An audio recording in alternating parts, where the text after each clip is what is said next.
क्या आप सभी को पता है एक ऐसी देवी जो कि दिन में 3 बार अपना रूप बदलती। मैं बात कर रहा हूँ माँ धारी देवी की, जो कि उत्तराखंड की संरक्षक देवी के नाम से भी जानी जाती है। इनका मंदिर श्रीनगर और रुद्रप्रयाग के बीच अलकनंदा नदी के तट पर स्थित है और माँ धारी देवी दिन में 3 बार अपना रूप बदलती है। सुबह के समय छोटी बालिका के रूप में और दिन में यौन अवस्था में और रात्रि यानी कि रात को वृद्ध अवस्था में अपने भक्तों को दर्शन देती है। माँ के इन 3 रूपों के दर्शन उन लोगों को होते हैं जो कि सच्चे दिल से दर्शन करने जाते हैं और केदारनाथ और बद्रीनाथ जाते वक्त लोग माँ धारी देवी के दर्शन जरूर करते हैं। धारी देवी का रौद्र रूप 2013 की आपदा में देखने को मिला था। माना जाता है कि 2013 की आपदा माँ धारी के गुस्से का ही प्रकोप है। क्या आप सभी को पता है माँ धारी देवी मंदिर की स्थापना कैसे हुई और माँ धारी देवी कौन थी?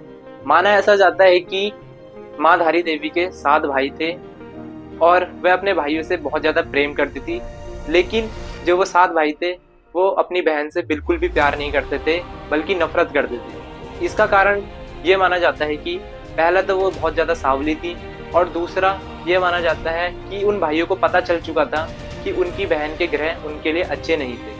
माता पिता के गुजर जाने के बाद उनके भाइयों ने ही अपनी बहन की देखभाल की, इसलिए वह अपने भाइयों पर जान छिड़कती थी। लेकिन दिन पर दिन उनकी नफरत और उनका डर बढ़ता गया। धीरे धीरे दिन बीतते गए और 7 में से 5 भाइयों की मौत हो जाती। इसके बाद उन बचे हुए 2 भाइयों का डर और भी ज्यादा बढ़ जाता है। फिर एक दिन वो दोनों अपनी पत्नियों के साथ मिलकर एक योजना बनाते हैं कि इस लड़की को मार देते हैं। फिर एक रात उन सब ने मिलकर उस लड़की का गला काटकर अलकनंदा नदी में बहा दिया, जिसके बाद वो सर जो था वो बहते बहते धारी गांव के पास एक पत्थर से टकराने के बाद वो वहां पे रुक जाता है। तभी वहां पे एक आदमी आता है और वो आदमी उस सर को देख लेता है। वो सोचता है कि एक बच्ची बह रही है पानी में, तो वो बचाने के लिए जाता है। पानी के जो बहाव होता है वो बहुत ज्यादा तेज होता है, जिसके कारण वो जा नहीं पाता पानी में। तभी एक आकाशवाणी होती है कि तू डर मत, तू आ और मेरे को बचा।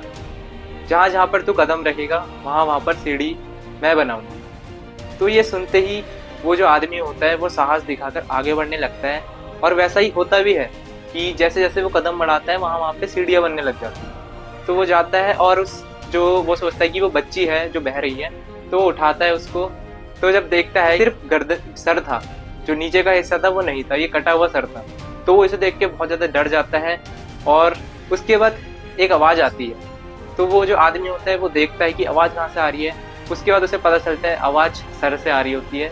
तो उस सर से आवाज आती है कि तू डर मत, मैं स्वयं देवी स्वरूप हूँ और तू मुझे किसी पवित्र स्थान पर स्थापित कर दे।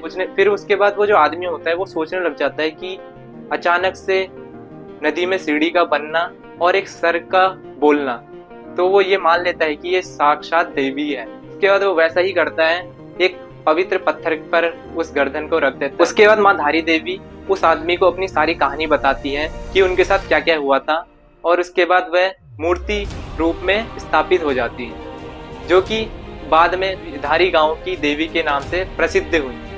और उनका जो धड़ था यानी कि निचला हिस्सा रुद्रप्रयाग के काली मठ में माँ मेठाणी देवी के नाम से प्रसिद्ध है। ये थी माँ धारी देवी की कहानी। जय माँ धारी देवी।